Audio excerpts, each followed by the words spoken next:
Greetings, fellow travelers, and welcome to the Way of the Showman, where we view the world through the lens of showmanship. I am Captain Frodo, and I will be your host and your guide along the way. And today we are going to mix it up, and I've been thinking a lot about this because in my mind, this season, I still think of these things as seasons. And in my mind, this season is about showmanship and play. From episode 94 and now 10 episodes on, it's been essentially all the episodes have been about play.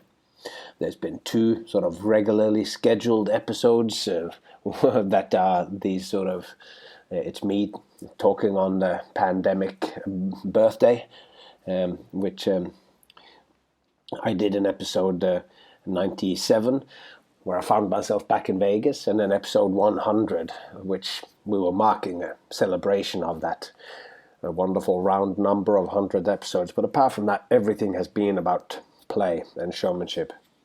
So, I was wondering, because I've been recording some conversations, recorded one, which I am going to play today, with me and my good old friend Trent Henry Birdmann, Baumann. Birdmann is influential on me, and we had such great times in Australia. And I won't talk anything more about that, because our conversation really, as much as we had ideas, or I had ideas of where it could go in terms of talking about the world of ideas, it really is also just two old friends who've spent a lot of time together, who then haven't seen each other for a very long time. And so you get reminiscences and stories, and it starts out with one of a thing we did, which I don't think any one of us wanted to put our name to. I was wondering whether it was even appropriate to leave it in here. So I guess it's not such a big deal, but we start out talking about our not finest moment, as Trent calls it.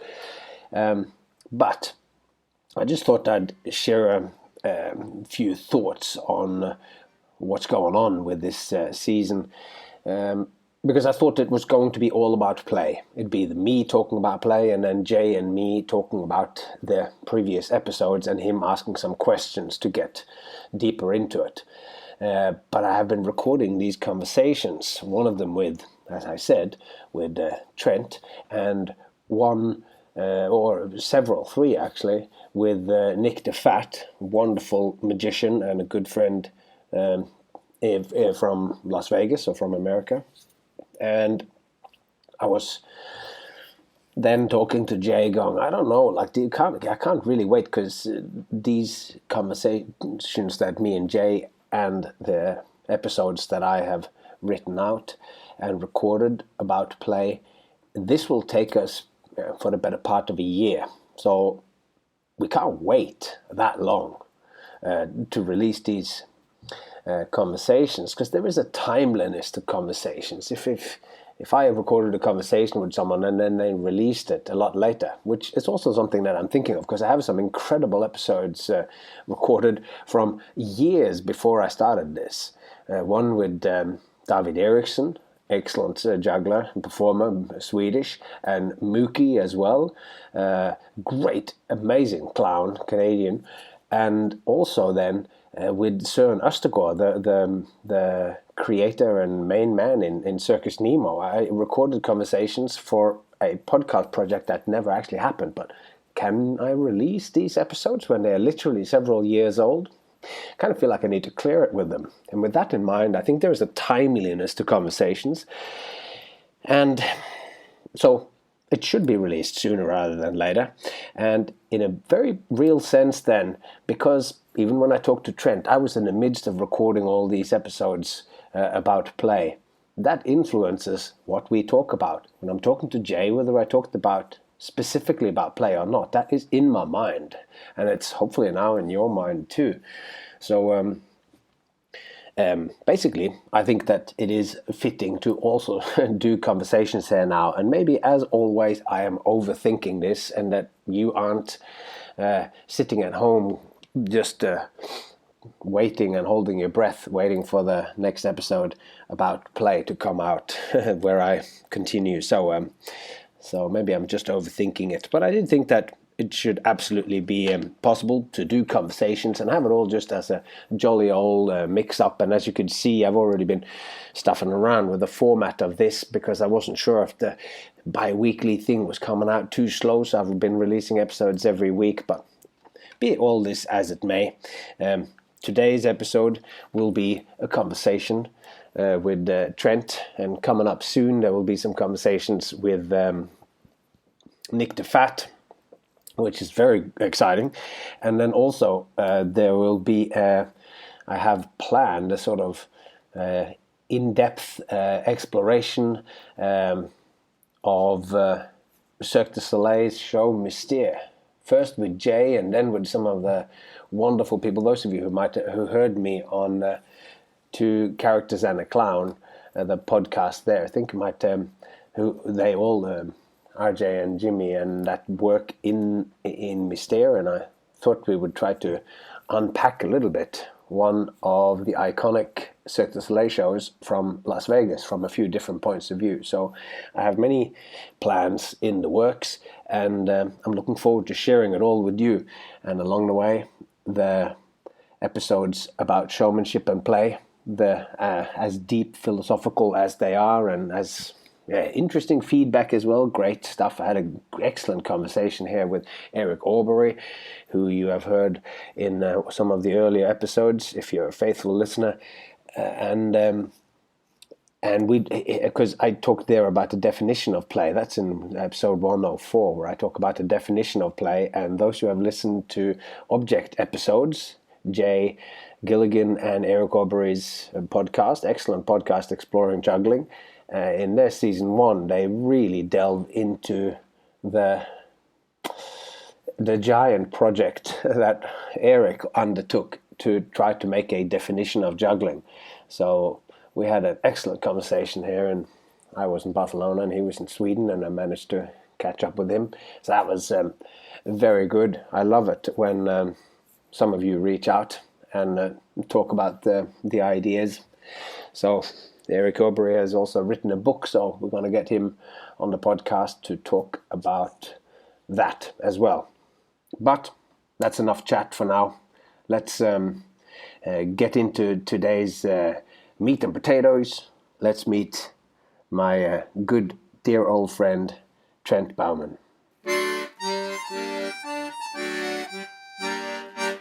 Welcome to our new podcast, Don't Be Afraid to Be Modern. Don't be afraid to be modern. I think that's what this got to be called. Yeah, exactly. So, how did we actually get onto that back in the ancient times? I can't remember exactly when it was, but when was it that we started to say, don't be afraid to be modern? It must have been when we were developing that little duo skit routine. At the Circus Fest, I guess. It was just one of our ongoing gags, but I don't know why we said it. No, I don't know either. It's like sort of a bicycle. I'm thinking like some kind of bicycle. Didn't you used to balance the bike on your face? Yeah, I almost feel like I was doing a show at Woodford and the designer sort of said that bicycle's not vintage because I only had a contemporary mountain bike. Yeah. And it didn't match the aesthetic. And I think maybe we were doing that weird show where we burnt the flags at the same time. Oh, Peek and Boo. Yes. Yeah. And, where we just found those, when that guy, I don't know, I can't remember that guy's name, but... You mean he gave us... he was like a politician or something? He's quite big. I think he's quite big, but he... you know, how we got asked to do that show, just they made up a title and then we had to go do the show.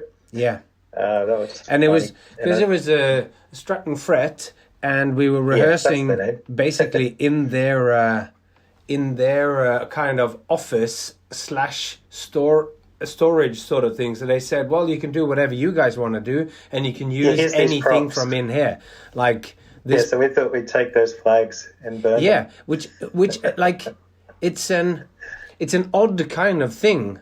I mean, neither you nor me has a particularly strong kind of anarchist material in our show. We're all we're both sort of subversive in our own ways, but it's more subtle usually than burning flags. Well, yeah, I think we really didn't think it through, but we were just having just innocent fun. But it's really like that's not innocent fun for a lot of people. No. And that's exactly what I was thinking too. Like in hindsight, and I don't think it was until like the premiere of Australia, it was some crazy or the cultural minister, I can't remember what it was, that came in, because the way that it happened too, it wasn't like it was. Someone was sitting on the chair, and then we have, who was it that was there that played a sort of waiter character, like a waiter or like a crazy sort of waiter. That must have been Davey, wouldn't it? The plate guy, but I don't know. It could have been, but so someone was sitting on the chairs, and then and you were gargling. So you were gargling Advance Australia Fair, and I was waving these miniature Australian cake flags. And then somebody came up behind us and put them on behind me and put them on fire. So we were kind of not. I don't want to name names. That person could get indicted. Yeah. Because I remember that we thought that it would have all these kind of resonances, but it's totally true. I think both you and me didn't quite think it through. It's funny we're talking about that because that is not our finest moment. That was just a thing that happened once. Literally it just happened once, because I only think it happened that first show, and then we didn't do it again because that show was like constantly varying, and you were doing that mentalist act when I was trying to solve the Rubik's Cube, and it was just like, it was so hard for me to solve. It was happening, yeah. That was the moment. That's what we were doing back in those days. We were just vaudeville artists doing happenings. It was crazy times. Yeah. I think it was also probably because we were thinking of the kind of audience that you get at the Woodford Folk Festival as well. Yeah. So we didn't think that it. Actually. Oh yeah. So like, because so when was it that we did Peek and Boo at the Woodford Folk Festival? I guess it'd be kind of like 2003 or 4. Yeah. 20 years ago. So that's a pyramid. So you had a kind of 20-year return, or have you been to that festival since then as well? I think it was a 5-year return to Australia, really, since the pandemic and things. We've done one show in Australia since, I think, my last show, you saw it, the finale show, my retirement show. Yeah. Then I hadn't done a show in Australia except for one obscure one in 5 years. So my return to Woodford was, I guess, my first show in Australia since the pandemic, really. Yeah. It was, 5 years. I've been in New Zealand, by the way. I'm in New Zealand. Yeah. So that's really quite amazing. So, because I guess we could. So you're Trent Henry Birdmann, as I call you. Well, have you changed your name? Are you called what do you call yourself these days? I got married, so my real name is actually Trent Baumann now. Baumann. I'm Japanese. Yeah. I am, because I'm married to Sachi Makawa, so my actual name is, but my stage name is the Trent H. Bowman, or the Birdman. But my real name in real life is Trent Bowman. That's great. Congratulations. I haven't spoken to you since you got married, but thanks. I did have you and her stay, you and your I was going to say ex-wife, but it's not that. It's like pre-wife, your fiancé. Or were your fiancés? Egg wife. Egg wife, yeah, your egg wife, yeah. Because you guys came and stayed with us in Las Vegas. And was that 2018. 2018, yeah. So that's how long it is since I actually saw you in the flesh. Yeah, it's totally true. Yeah, it was nice to drop in there. We were at the end of our last ever Canadian tour. And we were pretty burnt out, but it was lovely to see you and the fam. Yeah, it was nice. There wasn't that many people that came and stayed with us there. We were in Vegas for 2 years, but I guess it's like it's a little bit far out of the way. Then again, Norway. Yeah, well, it's funny. Like, if you, it's okay to talk about touring life in this show. Yeah. It's funny, like at the end of every tour, because we used to tour Canada a lot because it was the most financially viable for the sort of true fringe stuff, I guess, that I and we do. at the end of every tour, we'd just like end up usually at the Seattle airport, and we'd like, where should we go now? And sometimes we'd stay like at the Doubletree Hilton once, and it was a Little People's Convention on there, which was amazing. Oh, wow. And we just kind of go, well, okay, now where do we go? This is the end of the tour. We haven't really thought about this. I mean, sometimes like just go to a diner and spend 3 days, and then we go, okay, let's move to LA, or oh, we'll just go visit these friends in Vegas. Then let's go back to Australia. And I think that's what we did that year. And I came to New Zealand after to do a very obscure show, and then decided to stay here. So when did you? So that was that in 2019 then that you got to 2018, and probably September 5th at about 3:25 in the afternoon. That's when you landed, or that's when you decided? That was the exact moment. I decided that my life remained the same forever. Amazing. But the interesting thing is that it hasn't stayed the same, though. One of the things that I wanted to explore today is that you're one of those people that I met when I first came to Australia in the end of the 90s. And yeah, you're in the crowd at the Princess Theatre, weren't you, for probably Psychosis? Yeah, so that was actually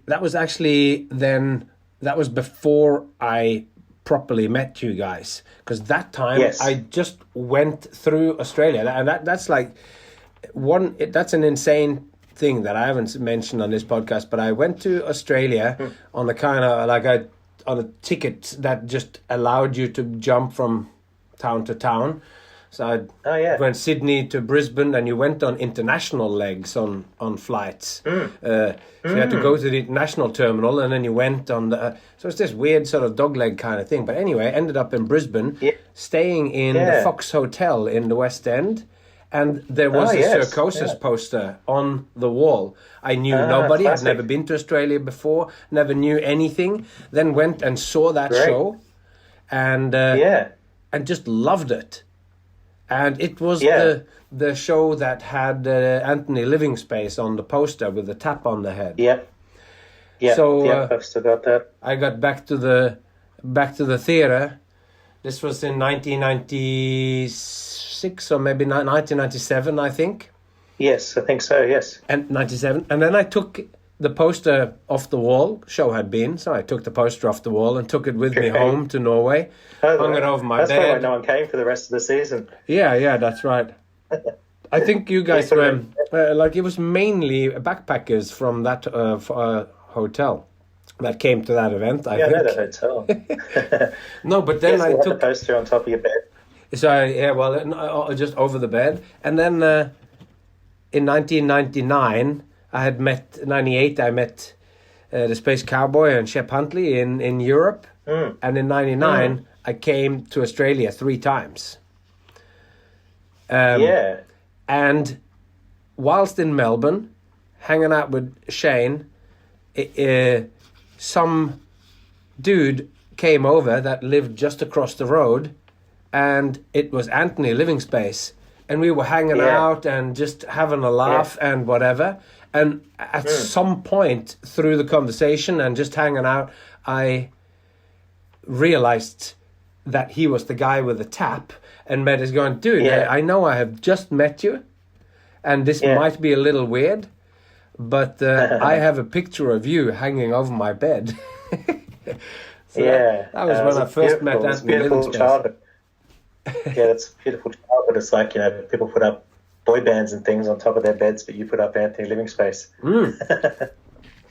But it was like I was in Sydney and ended up and was in a sort of warehouse, and there was a show there that I got to see, because I was in Australia in 97, didn't know any and nobody, and thought that I would I wanted to see circus things or whatever, but couldn't find it. And then I came to Brisbane and saw that show, and it just kind of blew my mind, because I think it was like it spoke so directly to me, both because of a lot of the people who were in that show and the whole vibe of what was going on in Brisbane really just spoke.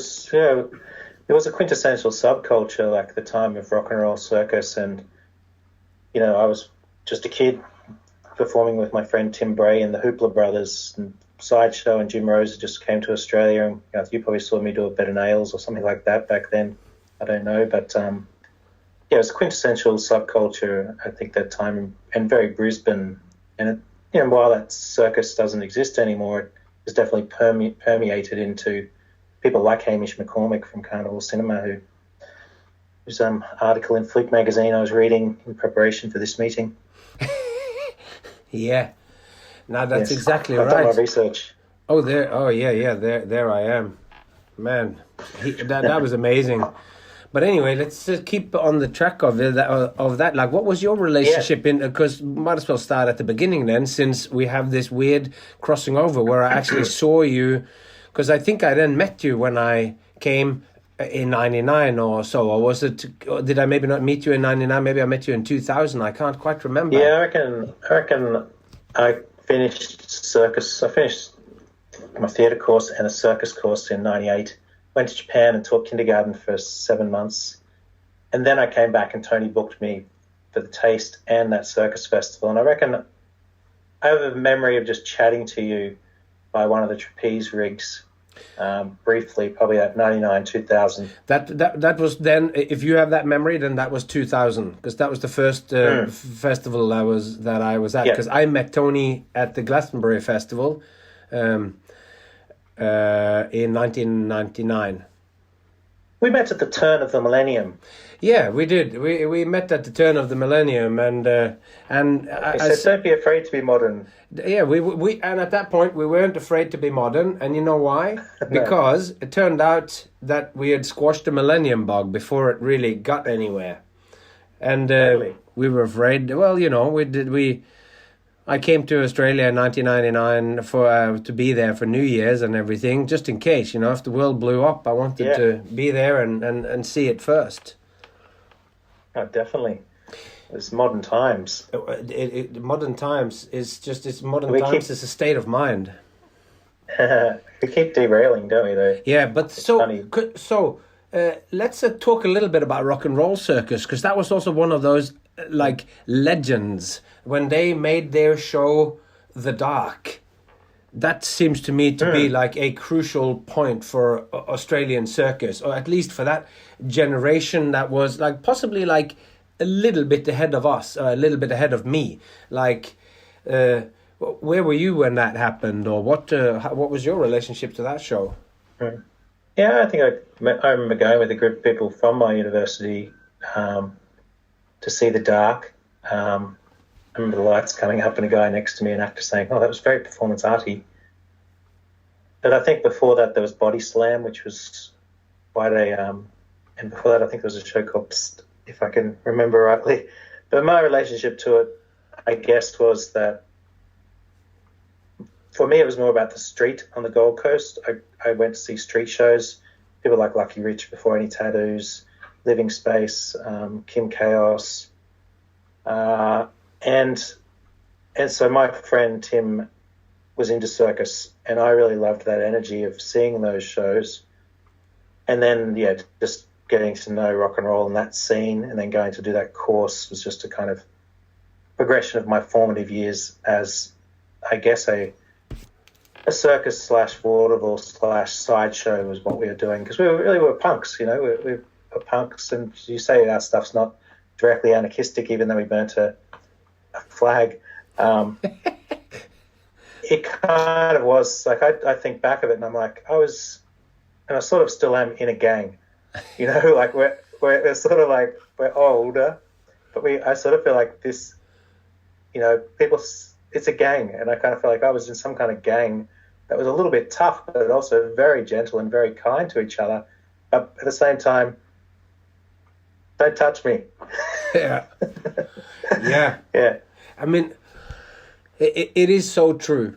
How I ended up in Australia as well, and that whole the street performing thing and the anarchism or whatever of that's a complete autonomy of knowing that you could just go anywhere in the world. You had your little case full of things are borderline garbage, and then you can go out on the street. Right. They are. Yeah. It's and then you do your... my whole idea Yeah, my whole idea about building my show was that I could find my props in any bin anywhere in the world. It was like a plastic bag, a plastic bottle, maybe a teapot, and then some rope to tie me up, and that was it. I could find it anyway. I would fit onto 23 kilograms, and that's what I fell in love with. When I moved here 5 years ago, it was the first time I'd ever bought furniture. I didn't know what to do. So, yeah, you know that life. It's the suitcase life. But, yeah, what's really interesting, what I find interesting about your podcast, which I'd love to be on one day, is that it's about now we're older. You know, it's like if you were in a gang, if you were kind of anarchistic, you know, how do you be a punk dad? Or, you know, how do you, I don't know, settle down maybe, or, Yeah. if you want to.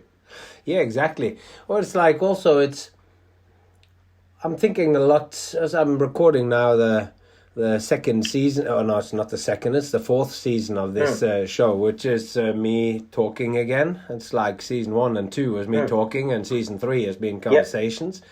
Season 4 then is me talking again. Now I'm talking about play and showmanship. And anyway, in there I am ending up thinking a lot about growth. So I'm thinking like.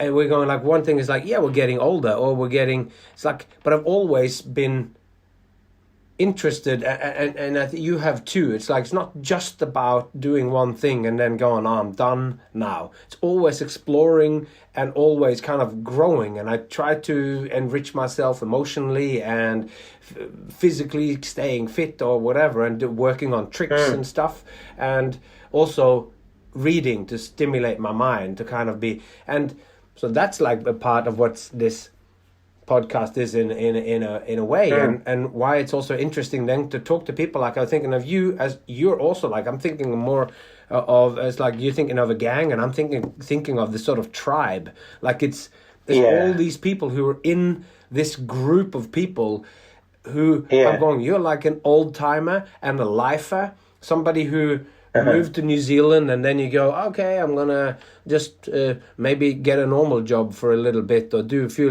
but then from knowing you, of course, you're just slipping into more, and now you're doing stand-up, and you guys are doing Monfu, you like your company, and you're producing and you're putting on shows. It's like, just, you're another one of those who are my ideal kind of audience as well. People who when I had some conversations with a publisher, like a brilliant publisher of magic books, nice. Squash publishing, and now I lost my track a little bit. Oh yeah, I was just going, because I realized that I'm speaking on the podcast to people like you, but his books are selling probably more to to people who are not full-time professionals.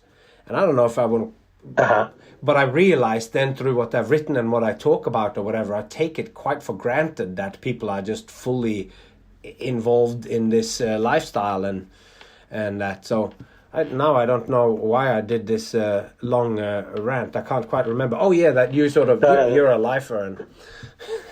And yeah, that's okay.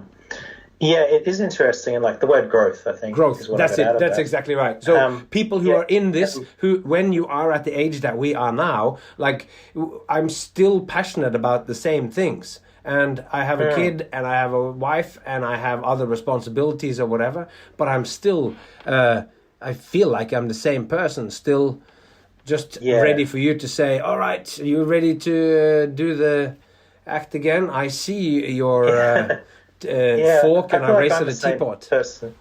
I see a teapot, and I'll raise you a piece of confetti. But yeah, no, I still feel like the same person too. But I do feel strangely accepting the fact that I am an adult, even though I feel connected to the child within. And I think the word growth is a good thing, because I think I never thought I'd stop growing, really. Like, I'm not a fully grown man in a free world, but I am. And Yeah, and I'm still growing, I'm still morphing, and it's it's that internal feeling of your personal desires, but then it's also the external world that gives you opportunities that as an artist that form you. And we were very lucky in the Brisbane days, and very lucky with Tony Rook and the Circus Festival, and that he picked me up for the Tiny Top, which was quite a moment in history, I think. For us, But absolutely. then, yeah, for my formation too. I think you did 100 shows at the Adelaide Fringe, or you did 112. I think I did just under 100 because I had a stitch. But yeah, but that was like after doing that, I was kind of like, oh, now I'm really sharp. I can go out and do. After doing 100 shows in a couple of weeks, I can go out and do my act. But I think what's really interesting now is, and what I get from your work with the way of the Showman is, more the lifestyle has changed. We can still do the act. We can still have the single suitcase. And for me, morphing, it's kind of weird that I have just ended up in New Zealand and that I didn't do a show in Australia for 5 years, and I did a finale show, cold finale. It was a retirement show because I have sort of really been in semi-retirement for 5 years just because I don't get offered work or I can't really find enough work. And now what I really do is I produce shows for women and non-binary people predominantly, and I think that's kind of a great thing to do, but I do miss not having better stages to perform on as well, personally. That is, yeah. I mean, that's so hard. And so that's an interesting thing as well. I'd like to talk more about the Tiny Top. I'm going to write that down here because it'd be good to talk a little bit about what that was, what it was for us and everything. But just going then back, because you did, you mentioned that you did a circus and theatre course. And I did a theatre course, but then and film, but I did the rock and roll circus course in the last year of that. So the two separate things. And that, yeah. So you kind of got into, but meeting those rock and roll circus people and everything, and then doing the streets. Yeah. So that's like where you first start doing your thing, but then what like from the first times when I saw you perform, your work was. It was so original and so authentic. Like whatever it was that you did, it was also like it was material that when I first saw you do what you were. I only remember the sort of vague. I think you might have done that in 2000, where you had cookies in a paper bag that you were crumbling, and you were doing quotes from movies or talk like and. And it's so... That was a happening. That was a happening, yeah. But I remember just going like, I'm loving it so much, but it was also sort of outside because I was at that point very kind of street show, and we were already doing the kind of freak show thing. And that with the Happy Side Show with Shep and Shane and Tiger Lil. And I thought your work was just like it was so inspiring because you're so fiercely independent in your and you're so and also that even though all this work that you were doing, which at that time was before we started doing the Tiny Top and all that, and I'm sure you had some of these things were already in seed form or whatever, and that I haven't got my ducks in a row on exactly what happened. Okay. But even all the little acts that you did, it always seemed to come from the same point of view or from the same, like you and I always also found that your work was like there was something about what you do that is so kind of like normal, or like you were playing with being very normal, even though you're like absolutely extraordinary or extra normal or whatever. Hang on. Yeah. Well, that was like part of my formation when I did my reading about what it is and studying about what it is to be an entity on stage. Be an entity on stage. Part of my thing was I have to learn to make the ordinary look extraordinary. That is, like a martial arts almost. Like that is what I have to do for these 5 years. So I have to get a plastic bag, or I have to get a bottle, and I have to make that look extraordinary, and I have to do something different with it that no one has done with that thing. And that was my goal, mission, or vocation. But it was just someone who was growing into a fully grown man playing with something. Yeah, but that's great then, because if those are words that they are very close to how I saw you or whatever as well. And I mean, one of the things that I remember from that was probably quite a bit later, but you did something that, as far as I can remember, well, you did an act or something called the morning ritual for the Angry Mime in Brisbane. It's funny you're mentioning all the happenings. Like this is great. These are the most obscure moments of our careers. Like we're not talking about the tennis rackets and the plastic bags. We're talking about just happenings. But and it's also because I feel like because the acts that you did every day when I like because in the Tiny Top was where the cans came from. I had the skill, but I didn't have the cans yet. I had just the one can on top of the stool.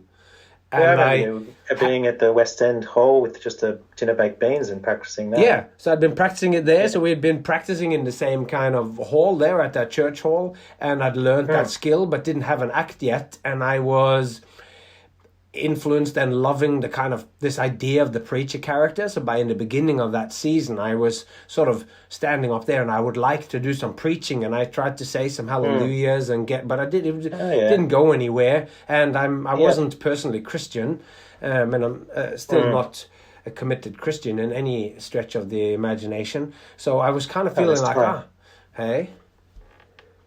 Yeah. So that's how I ended up with this "Follow Your Dreams" and all that, because I wanted to say something that was preachy, but that was something that I actually believed in or whatever. So and you feel that is your quintessential theme.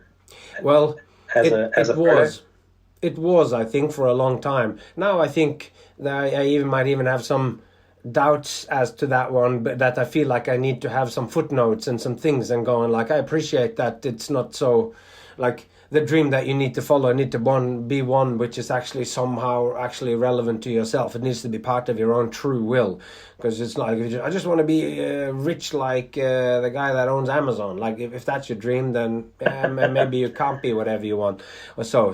Now I have all these footnotes and stuff, but you can't say that when you're doing a speech like that. So you got to speak so allegorically that they can connect it to themselves, almost like astrology or something. Allegory is a good word. And when I was at university, I was studying the signs, semiotics. Semiotics. I was studying and I was very much. I did come from a Christian background, so we were already into symbolism. Yeah. So I was studying the interpretation of signs and meanings, and weirdly, these things happened throughout my formative years, where not only was I just playing with plastic bottles and bags, I was getting this theory behind me that was sort of saying like a person on stage acts as an icon for something. So, I was very much taught just by what fell into my lap. I was taught to go, if you're on stage, you will represent one thing. When people see you, you will represent one thing. And if your sort of essential theme was follow your dreams, mine idea was freedom. I was like, I just need to have a suitcase and these things that I can find in any bag in the world.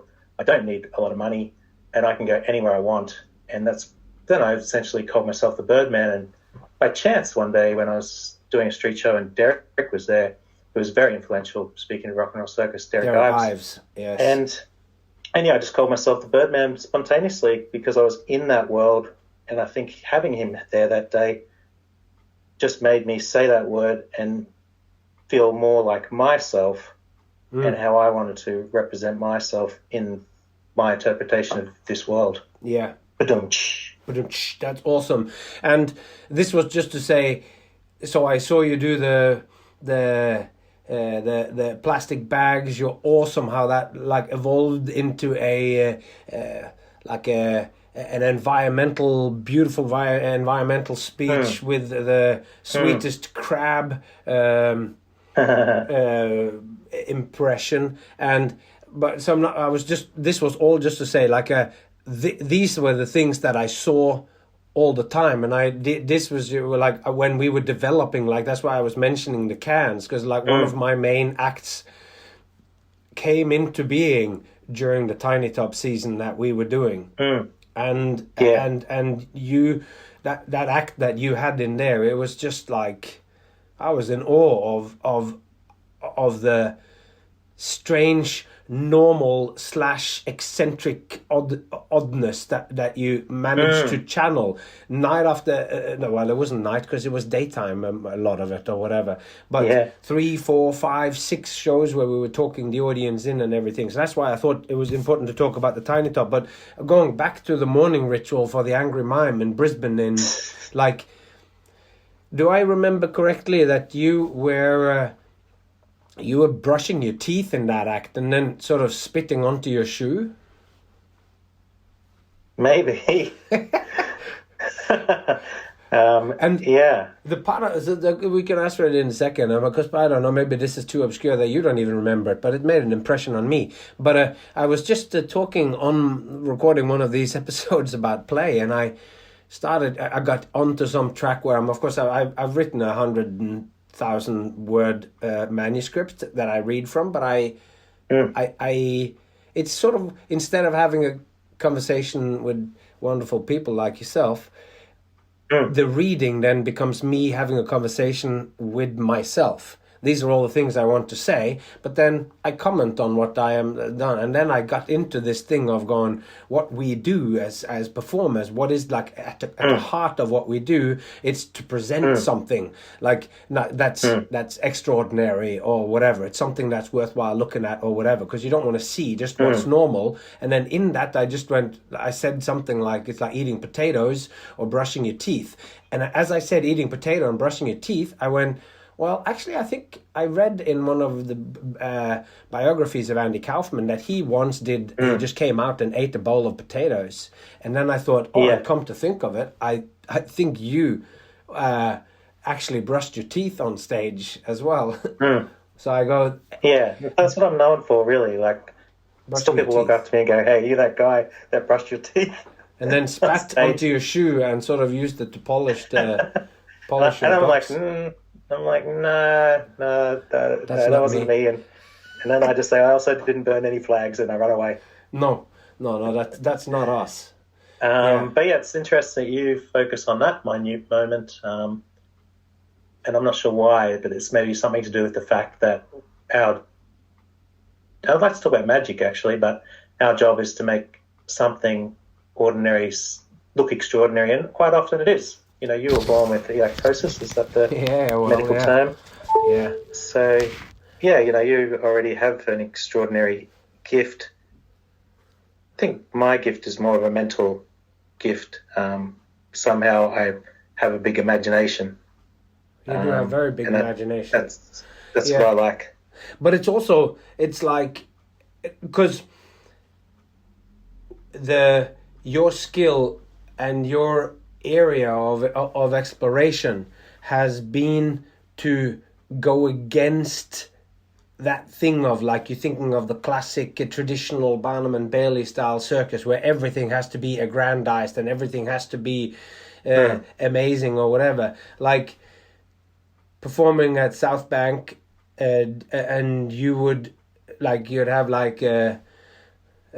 Bike Boy or whatever starting his show with a straitjacket escape and then juggling the chainsaw and then getting on his bike and jumping over 5 people on the ground, and then you would get out and do all your kooky weird stuff, and then to top it off you would get escape from a wet paper bag.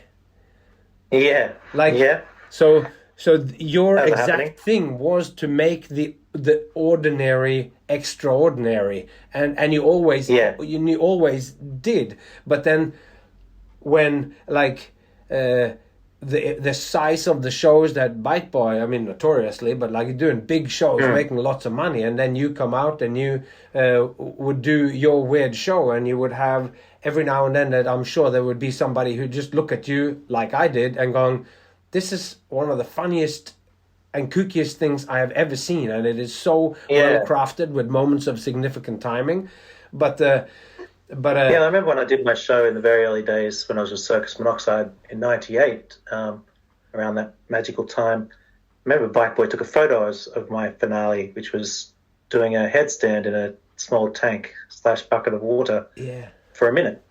And I remember Bike Boy, so he liked my act. And I remember even Lucky Rich and things saying, oh, you're sort of like Living Space, but different.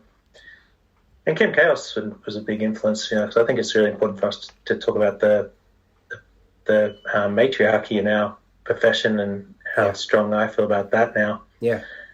But to talk back to I've lost my train of thought now, but about magic, not only about freedom I felt was my theme, and the ordinary being extraordinary, but the next major theme was that sense of wonder.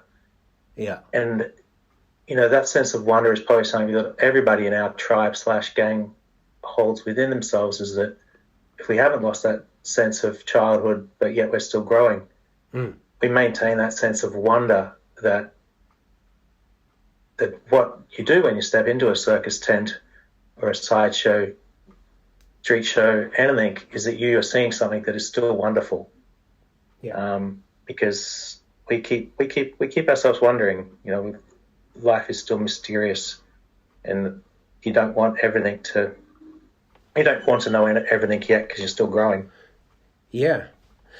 And I think the wonderful thing too about that, for me, that I'm growing to know and love more and more, and that's featured heavily in this next season coming, is the fact that when you think that you know something, or that you have got the measure of something, you don't. Because everything is always more multifaceted and deeper and richer than that you could actually imagine.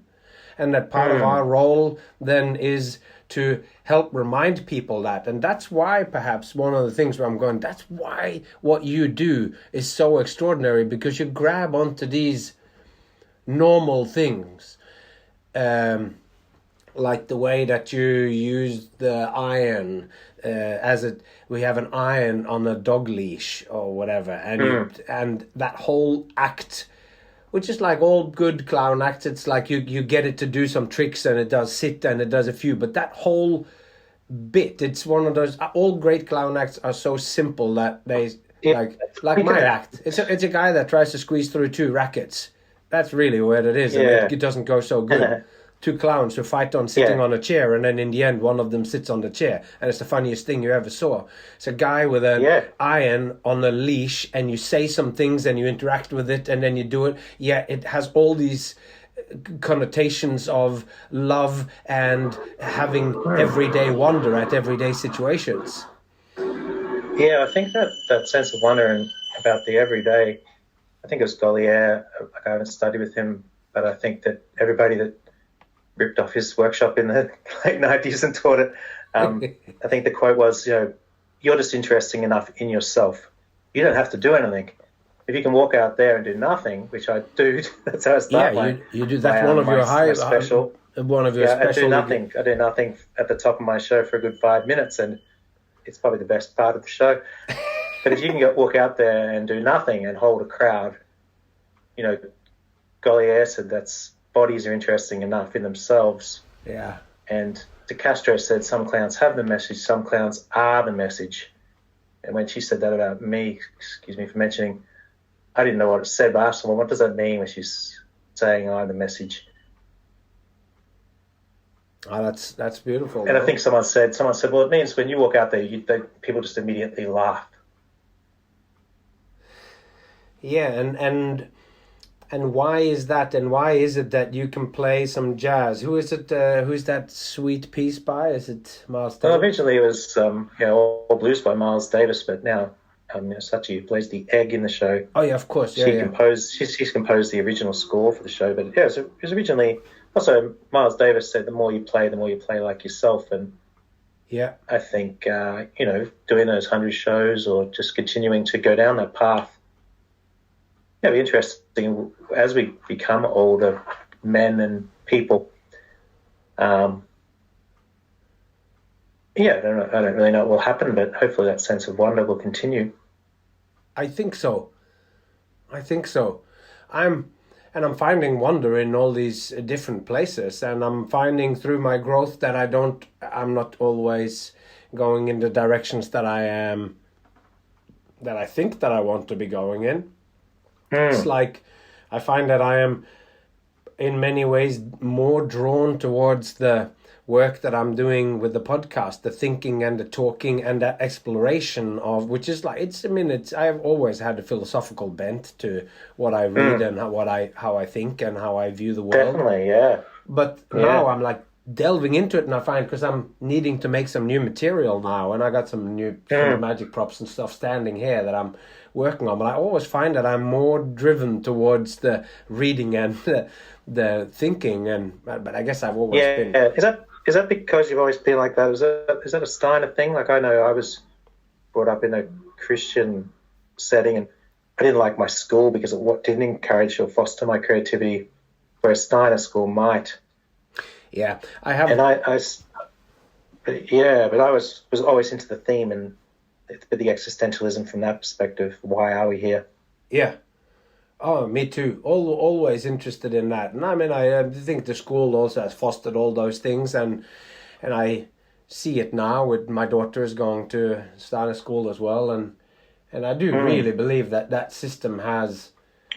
Well, I was the only kid that I knew of in my childhood that loved going to school, and that my daughter has that same relationship to school. And for something that you are in for so much, takes up so much of your time as a child, for Yeah, something. and it can kill that sense of wonder, can't it? If you're not careful as well. Yeah, my wife has been working as as a, what do you call it, like a temporary worker or whatever, like it's when you are on Teacher call, aid. teacher aide or whatever at some of these more on public schools or whatever here, and so much of the teaching there is happening on iPads and stuff, and it's just I was just saying that, like, she was teaching there yesterday or the day before, and just the whole idea that you come in with some photocopied pieces of paper and they're all going to do some math on those, whilst that the Steiner school, the materials that they're writing on, the way that it's done, and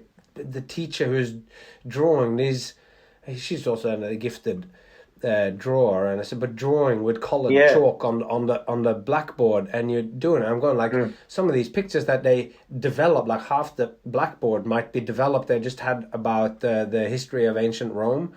They're having about Alexander the Great at the moment, and she's drawing and then adding to this, so you get this like a collage kind of on half of the thing where the Colosseum is drawn, and then you have the different aspects they've talked about, the aqueducts, so they've talked whatever it is that they've talked about, they're sort of drawn in there, but not just like sketched in, but made with so great care. Some of it she draws before they come into the classroom, some of it she draws while the kids are writing, into taking the notes down, and something. That's detail, isn't it? Yeah, it's that sense of wonder is in the detail. Like, my last stand-up show was "All the Atoms in the Universe Really Made My Day." Say that one more time. I love that title. All the atoms in the universe really made my day, and it's like you zoom in on life when you're feeling a sense of wonder. And as a child, you're looking so closely at all the little things, but if we get schooled out of that sense of wonder, then we're just looking at a whitewash of modernity.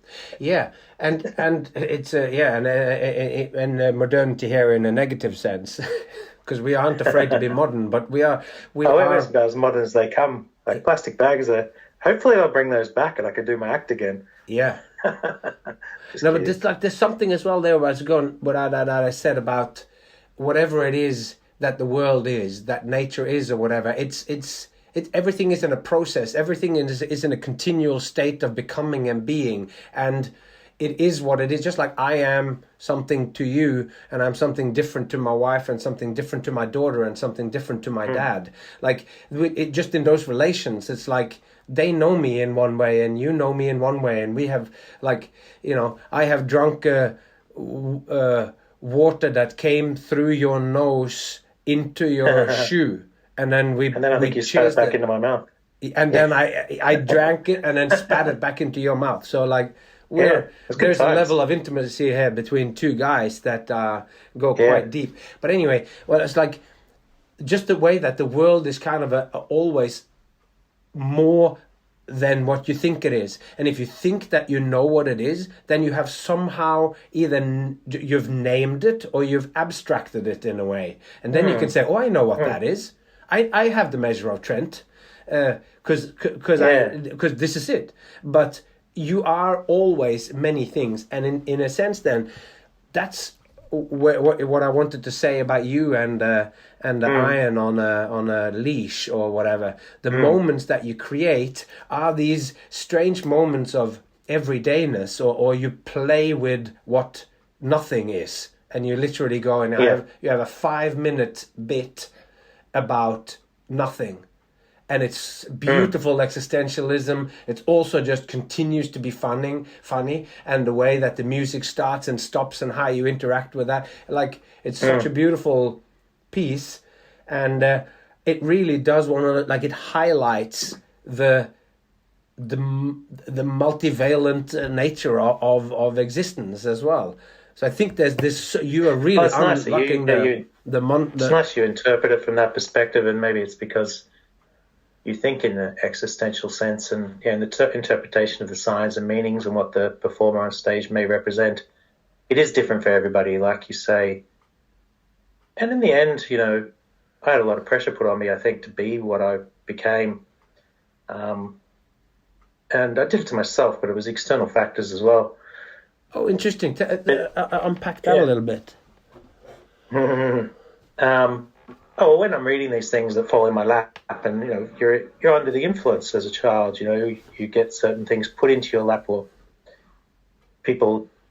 teachers or readings that you read, you zoom in on particular words that direct you for what you want to become. And I think if you are working on the iconography of clown, I think a lot of time there's baggage with that. It's sort of hard to explain, but I don't really know how to explain that any further, what the original point was. But but I think it's like there was a lot of pressure to make you who you were, but a lot of the pressure was put on you by yourself. It's like you have an external influences and whatever. Yeah, you are a piece of coal. You're a piece of coal, and you're putting that pressure on yourself to try and make yourself into a diamond. Really, like you want to be shiny. Yeah. This is the best version of me that I can be. But to make diamonds out of coal, not that I'm necessarily a diamond, but I'm hopefully not a cubic zirconia. You have to put a lot of pressure on yourself to get to whether, one of my other teachers said, you got to get to the X Factor. If you don't, only a few people get to the X Factor, which has now become a TV show. Back, she was a ballet dancer, and, she trained really, really hard to, ballet dancers train probably the hardest out of all the mediums, but in a mental thing, which is clowning, is emotional training. And I always say this to people who work in the circus, like, you may have a physical injury which stops you from working, but with clowns, because they are taught to be vulnerable, you have to take care of that emotional training as well. And that's what I sometimes do with some of the clowns I've met here who I've seen have been struggling. I take them to the park and I just do kind of drills with them to kind of build up that resilience, because I think you need a lot of resilience to be in this field as well. I definitely think so. And it is, it's one of those things that is kind of like a stereotype or whatever that emerges in movies, stuff that, the clown that's feeling so bad that goes to a psychiatrist, and then the psychiatrist says, you should go and see. I went and saw the show the other day, and this would really cheer you up from your depression. Yeah. And it was this clown, and he did this, and then the clown says, that clown was me. Yeah, there's certainly that image there as a thing, and that people would. So. Yeah, I say in the recent show, All the Atoms in the Universe Really Made My Day, that there is this preconception that performers, clowns or comedians are sad, often sad. And I said, this is not true. I'm sad all the time. And it's 2024. You think about the atrocities of the world that are happening around us now. If you're not slightly depressed, there's something actually wrong with you. If you're not a little bit sad, you're not alive. Yeah. And it's only life if you're living it. Don't be afraid to be modern. Yeah. But it's we're sort of rambling here. I don't know if anyone will find this interesting. Maybe Mitch Jones, but you know, the sense of wonder and the sense of emotion is, you know, I like laughter, but I don't do it often. But I remember Anthony Living Space telling me once that when he saw me do a show, he's like, "That was really good. I had to stop myself from laughing." I don't know why he was stopping himself. I would like to laugh more, and it's even like I set goals for myself for that. But I also don't mind feeling sad about something as well. But, you know, I don't really know what I'm talking about now. But No, you know, but that's... And when Sachi goes to a show, she wants to be moved. When you go to a show, you don't want to watch TV and kind of go, yeah, okay, I saw the hero's journey. Mm-hmm. You want to see someone risking their life in the circus, I guess, and there can be physical risk if you're on top of cans or going for the triple. Like I often tried to go for the emotional triple in the clown work. You know, I'd go for the mental triple. You know, and that's a hard thing to pull off when you're doing an act, if that makes any sense. It makes a lot of sense. And I'm thinking that's like Derek Ives, the late, great Derek Ives, so influential to so many people in the Australian circus community. Just this expert at going into these strange and dark places. And also what I think was rock and roll was like almost on the cusp of this thing before the new circus, as that was finishing rock and roll, and what later on became Circa and that evolved, and all these other shows, the Casters and Gravity and other myths and shows that are coming out of Australia that has found this new as a new flavor of expression. And not just those shows, but just in general with contemporary circus as well. A lot of those shows don't have clowns in them anymore. They don't. No, they don't. So they don't have that kind of emotional vulnerability or whatever in the way that you're a master of, and that Derek Ives was a master of. Yeah, I know. Yeah, like not having Derek in a show as a clown as part of the ensemble, like he sort of was the last great new circus / what became contemporary circus clown that I can think of. You know, I haven't seen a lot of the certainly in the Australian community for sure. Yeah, well, you know, we don't live there anymore, you and I, so we're not sure what they're doing, but I know they're doing stuff. Oh, they're definitely doing stuff. I wouldn't want to be the old person that's saying back in my day. So, like I know here, I really like the younger old comics. You know, they're not quite clown because clown isn't a popular art form.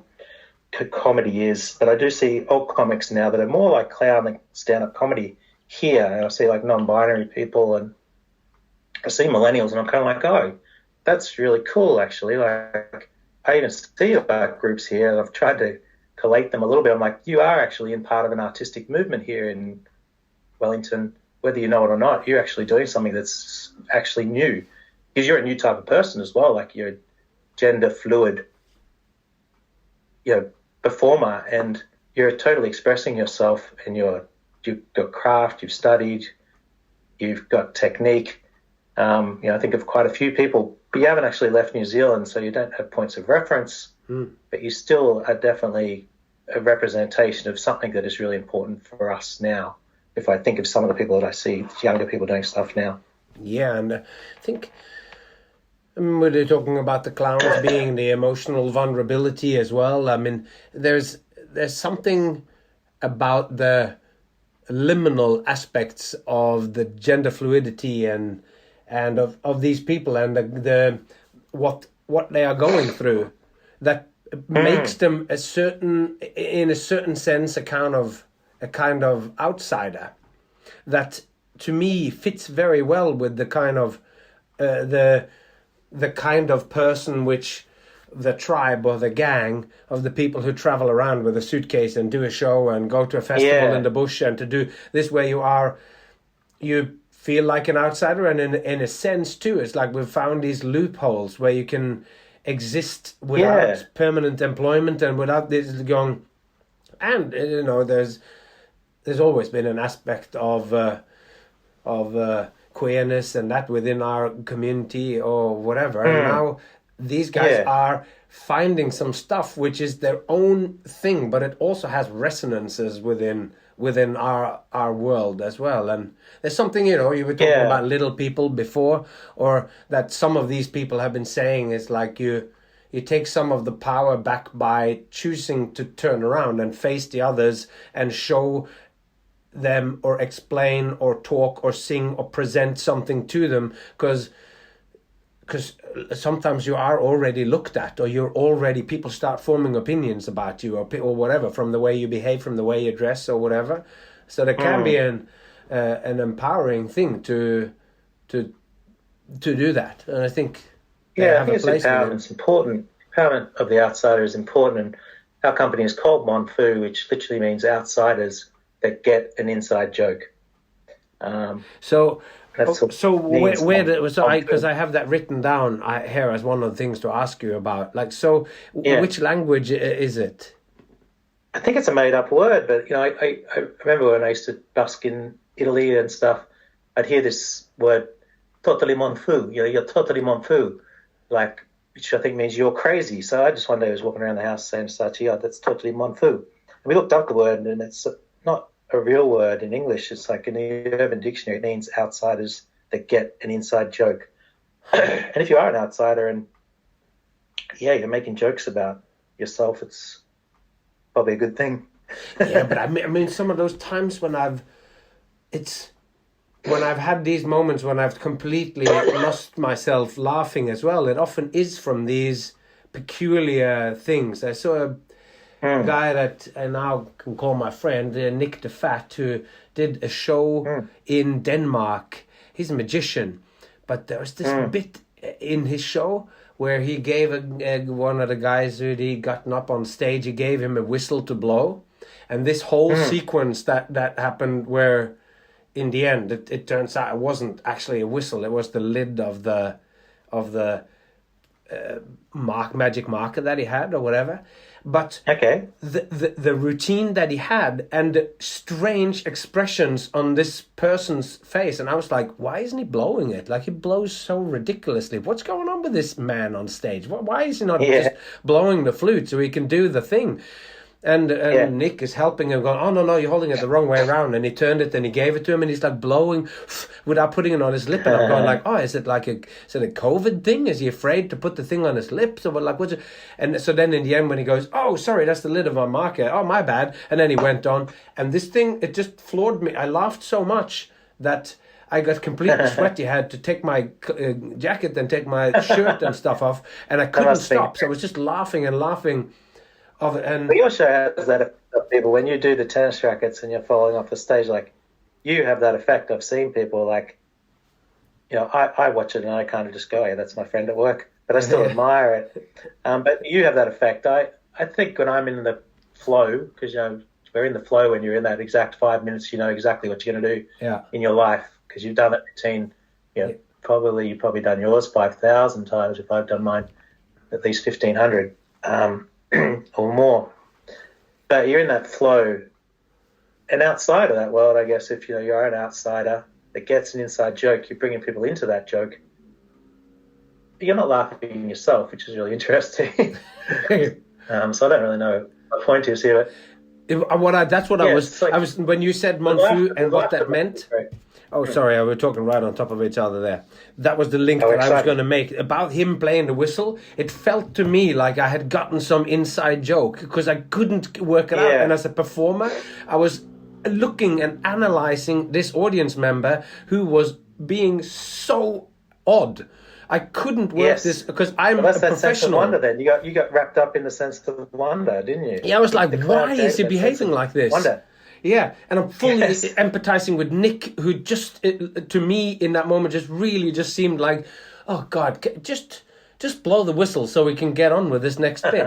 And I was like, oh, this person is totally not cooperating. And then when in the end, it turned out that this whole situation was fully engineered and I was misreading every single signal from the audience member, it really felt like I was an outsider looking, and then I all of a sudden got this inside joke or whatever. It must have been quite special.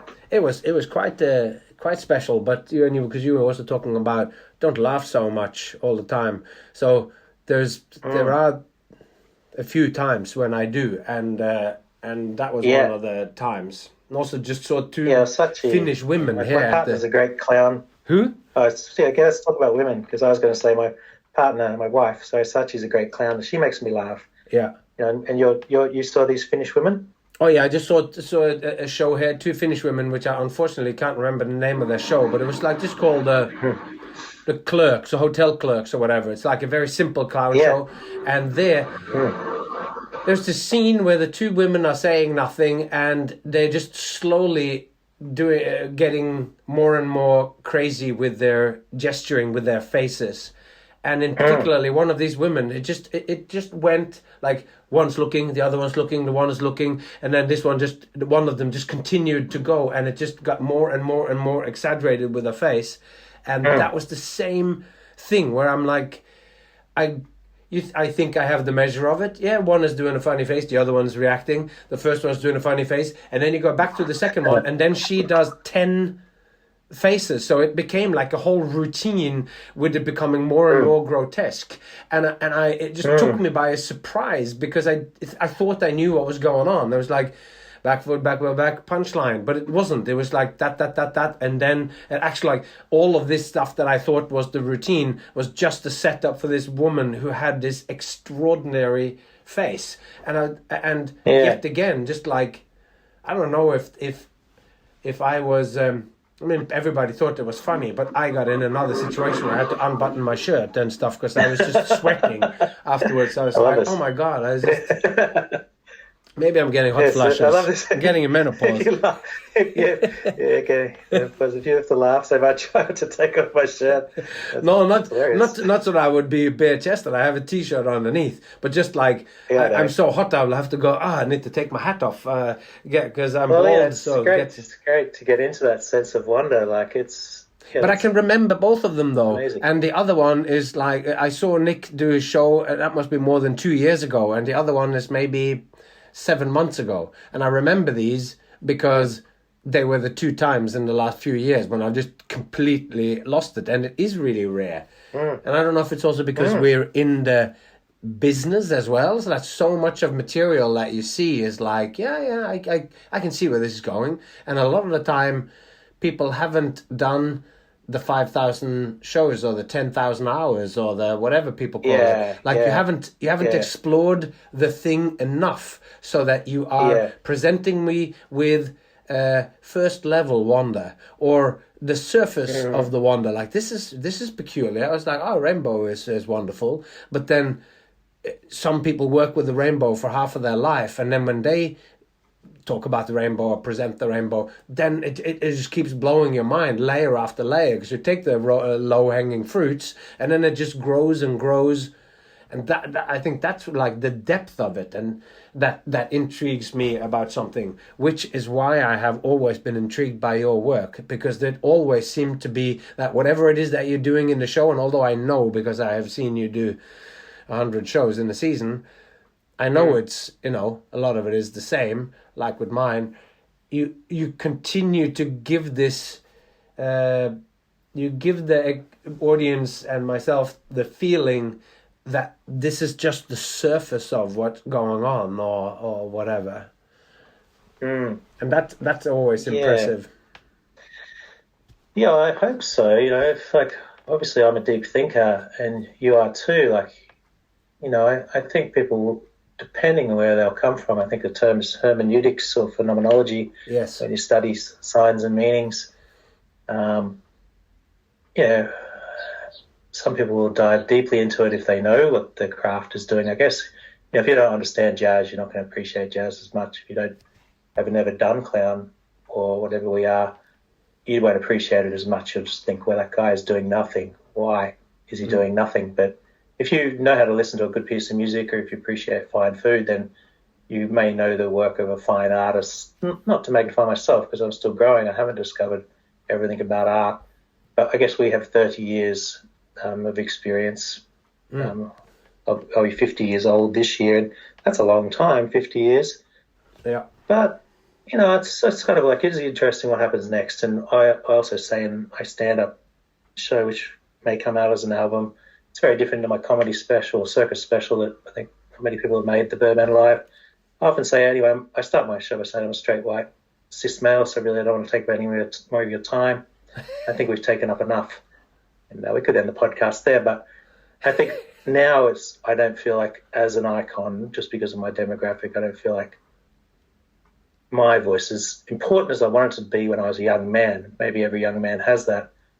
Now I can kind of go, I actually had my time. I have had my era of 20 years of, doing Carnegie Hall by, emceeing the Australian National Circus Festival at Tony's property. Like, I got to do that gig. You got me a guest spot in the soiree at the Opera House, Yeah. I was standing on top of a grand piano in high heels, and it doesn't get much better than that. And I didn't do it every day of my life like you did, but I think I've had enough to kind of go, like, some people sort of say, like, oh, I'm waiting till I make it. And if you at this age kind of are still thinking of that, you're kind of like, no, you actually did make it. When you made it was when you were putting a kazoo in a corn jack with your good friend Frodo, Trades Hall at the Comedy Festival. And even though you weren't in the Comedy Festival, they gave you the award for the best comedy duo. That's totally right. I had forgotten that. But not only did we do that, that was where there was drinking the water in the shoe that we poured the teapot through your face, and then we won. That's exactly right. We won Best Duo Act, even though we both did solo acts in the festival. In 2006, I still have that bottle of wine that they gave us in my mum's cupboard on the Gold Coast, so it's 18 years old. I don't know if it's any good. No, but I do you drink wine? I don't drink wine. We haven't been drinking this year, but I don't know. We'll probably just do something else with the bottle. We don't have to drink it. But it's great that. And I wanted to say, actually, that sense of wonder. I think everyone. I want to stay humble, but people like that line of almost like has made it into the generic environment. My line, after I do something really obscure, I might say it. When you woke up this morning, I bet you didn't think you'd see a guy with a plastic bag on his head playing experimental jazz on a comb. However, when I got up this morning, I knew that's exactly what I was going to do. And that is what we give people, is like, you didn't expect to see that, but I knew I was going to do that. And it's as weird as it can be. There is something kind of beautiful about that. It's outside of anything that anyone has ever done before. Like, why would you put your head in a bag and play experimental jazz on a comb? But it makes you wonder. If people are going to give you money for that, why wouldn't you? Exactly. Yeah, but that's exactly right. And I'm going, like, when you ask that question, it's like, what does that do? And I'm going, well, it makes you wonder. It does. Like, going, why, how, what? There's so many questions that you watch that, and I do, like many people do, but I'm doing it very deliberately of late, where I set it up throughout my act where I say, are there any questions? And I now have gotten it to a point that by the time I'm finished doing the rackets and I'm doing a Christmas party or whatever, like I just did one now last Friday for a taxi company, people from all sorts of cultures, taxi drivers and all that. And I'm like, I have these little things that I say, and I ask them at other points when they just laugh because it's just a funny thing to say. But then by the time I say it there, and I have a thing that I say that, so I bait them, and then they ask. And this time it was a bit on a deadline, so I only took one question. But I've been there and done an additional 10, 15 minutes of the show where people are literally just asking me things. And then once they start to ask, then it becomes an actual dialogue. And every now and then they'll venture into aspects that are new to me, but most of the questions that they ask, as it turns out, and maybe not surprising, are the sort of FAQs, the frequently asked questions, and those I have ready-made answers for, and I know where I'm going next in the act, so I'm taking questions and making links and weaving it into the next thing that I'm going to do, as if it springs out of the question that they asked, or like you're just looking for links or whatever. But from Yeah. this interest of going, like, I have thought so much about these things, and I have funny bits and whatever that I can say. So you were just, I think what makes me laugh the most is like when something spontaneous happens, really, because yeah, you want something with the relationship with the audience, a random group of people. You want something new to happen sometimes. Mm. You know, we can do these routines. We play our routines like a piece of music. We know every note. We know where everything has its meaning in its moment. Mm. But when you see someone great like Daniel Oldacre or you know Sharon Mahoney, do something spontaneous with the crowd. People really appreciate that moment, and that's nice because that's what I want out of life now too. I want new experiences where I didn't expect it, but living your life in a way that you don't know what's going to happen is pretty unforeseeable. Yeah. And that's, I mean, this is both the wonderful thing and the hard thing too. Not knowing where the money is coming from, not knowing if there's going to be another gig, not knowing whether this thing that I'm working on or because I've had some of the people when I have them on the podcast in the last year, the listening numbers go up because people bring their own crowd, or some people are kind of famous, and then lots of people listen to those episodes, and I know that it'll go down again when I start just talking of my own stuff or whatever, but they're going, is it worthwhile? Will I lose those people who were just there to listen to this famous magician, or these people who are like... It's like holding the crowd when you're busking, isn't it? Yeah, like you're going, like, how much can I do of stuff that I think is genuinely important and of deep interest to myself, and how much am I going to do to hold my edge so that people don't walk away? Interesting.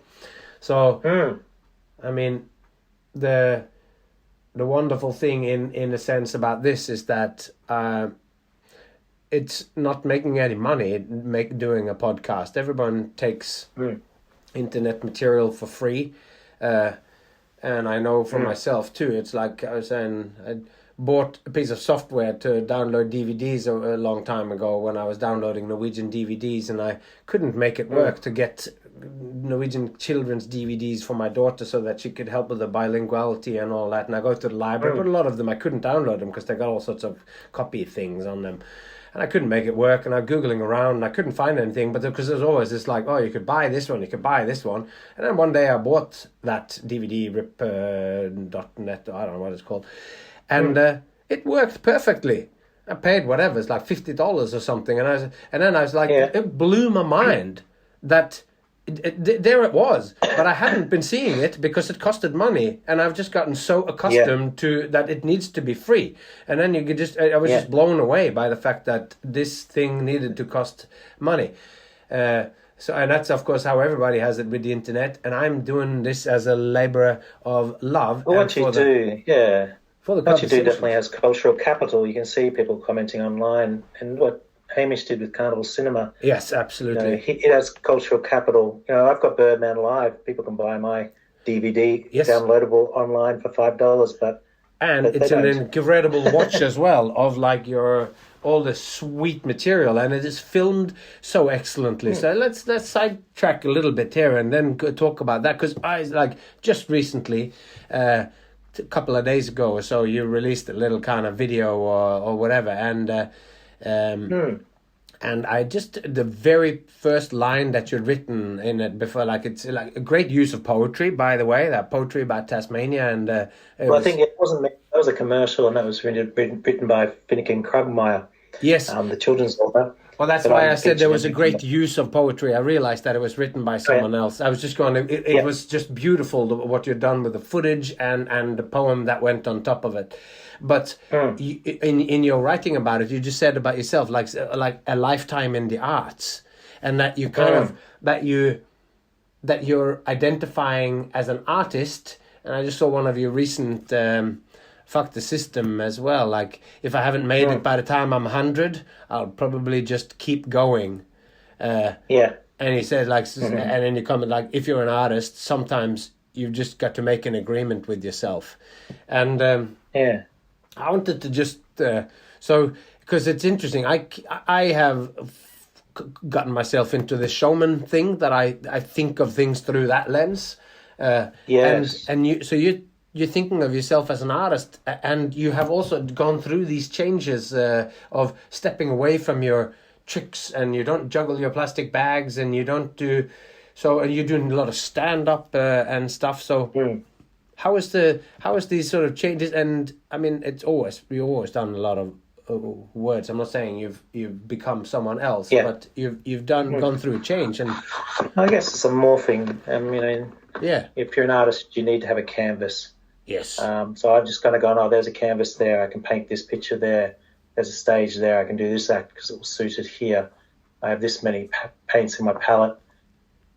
I get to do this amount of work because I live in this place, and this is the place that I can be the most comfortable in at the moment. So that's the art of living as an artist, is, I think, finding... the great line, I don't know who said it, but I say it's like, go where you're celebrated, not where you're tolerated. Sorry, could you say it one more time? It went a bit quick. Go where you're celebrated, not where you're tolerated. And I think that's the key to being an artist, is kind of like, oh, I'm appreciated here, or I have a nice lifestyle here. And you always have to kind of know the good gigs or know the sweet life. It's funny, sometimes you don't always know how good you've got it. Like, we had it so good. Like, we must be old now, but like, just imagine, like, you used to live in Brisbane for a house for you paid $80 for a house, and then you'd have money left over from doing one gig for $150, and now if you still get paid $150 for a spot, but that buys you 4 sandwiches. It's kind of like, when I was a kid, you could do an act once a week and live off it for 12 years.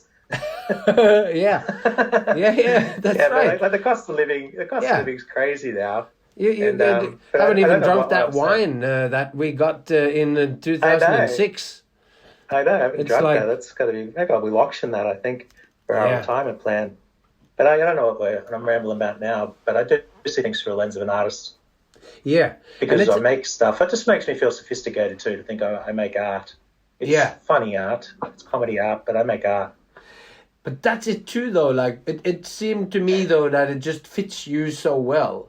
Like, you were the guy that would have one of those mini soaps from a hotel and go like, this is me, this is a bar of soap. This is me, this is a bar of soap.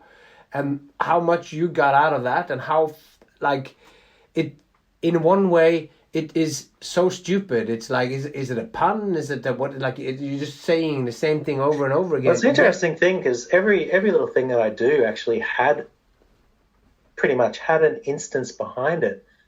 Like, when I came up with that, this is a bar of soap, this is me, and I used to say it in a really angry fashion. I don't know if you remember that. I remember, yeah. Well, I chilled out totally, but it came because I rang up Woodford Folk Festival one year. They had a very different producer one year, and I said, I've been doing this festival since I was 19, and she just cut me off in the middle of the conversation. Woodford's amazing. This was just one producer that I think they got rid of.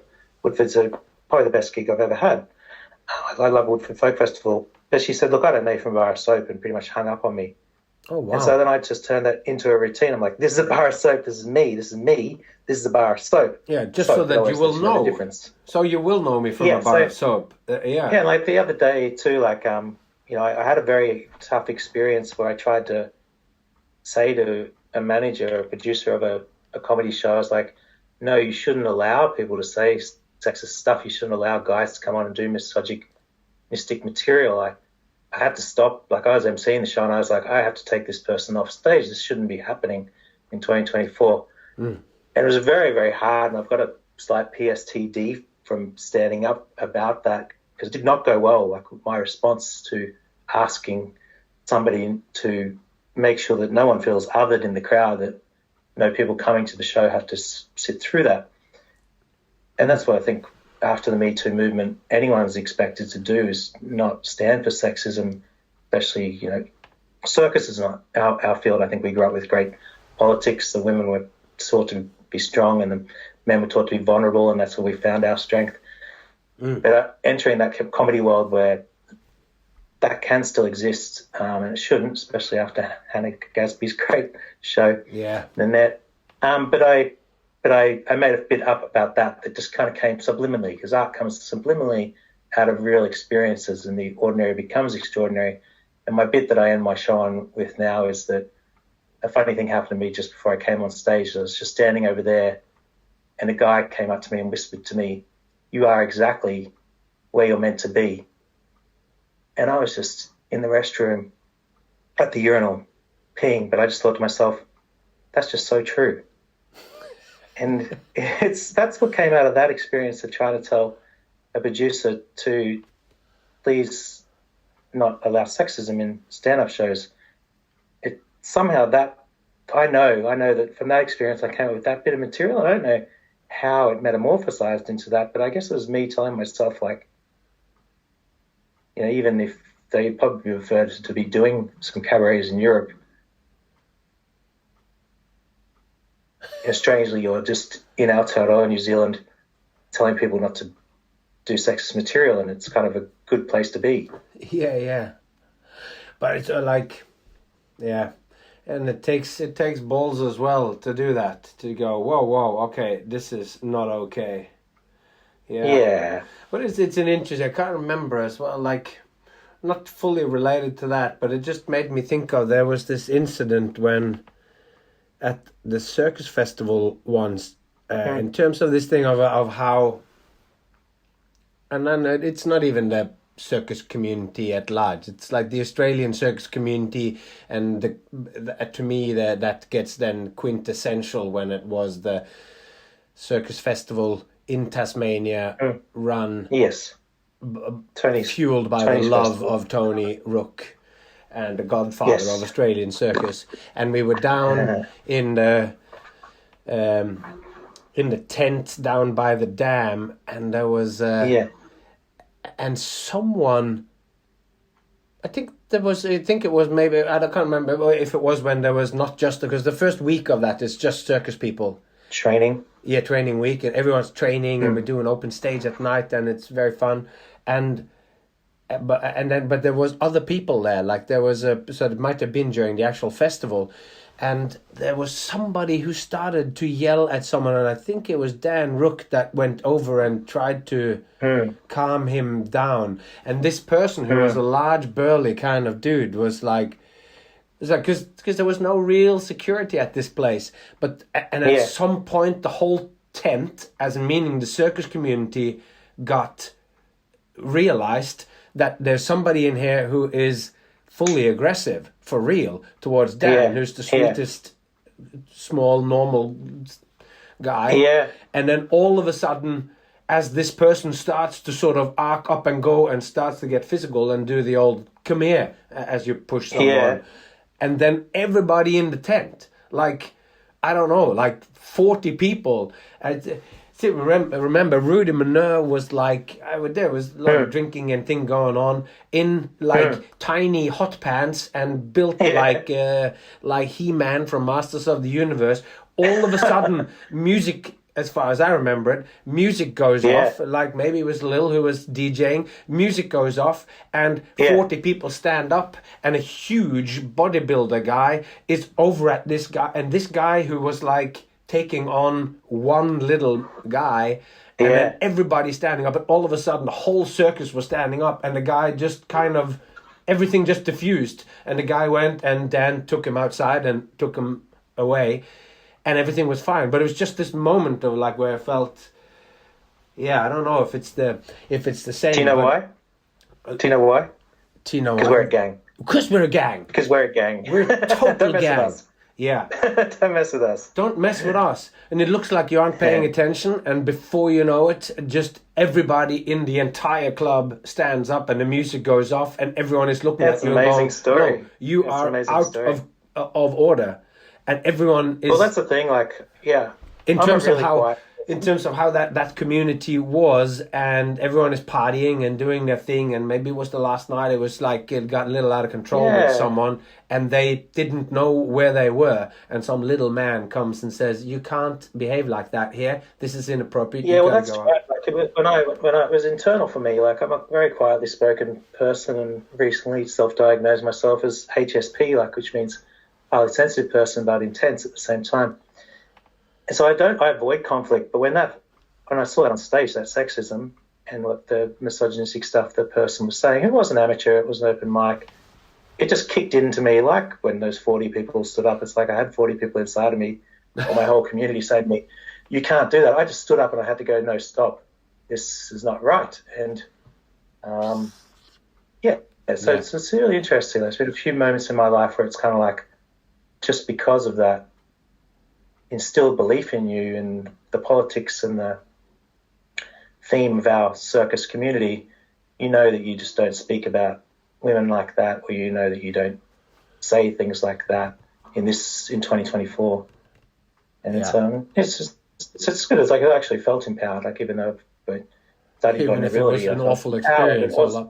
It's a nice thing that the power wasn't coming from me either as a man. The power was coming from all of those women that sort of had taught us how to behave. I mean, that's one of the things with like working in Circus Oz or whatever, where just it's with Annie Davies and Antonella and these women who are just like the work they do, or like us hanging out with Azaria and with all of these women who are just powerhouse performers and who have this politics so that you can't, like, I don't know if it's like if how it's like, it's just always been part of that community. It's like that was our sort of 90s Brisbane upbringing. And I think of those great people like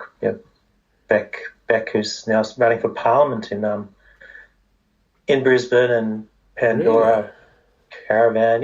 She's running as a local member in the Gabba. And Christine Johnson, went to her house one time and saw them do some excerpts and the Kransky sisters and all that. It's like, holy shit, that just also blew me away in the eccentricity.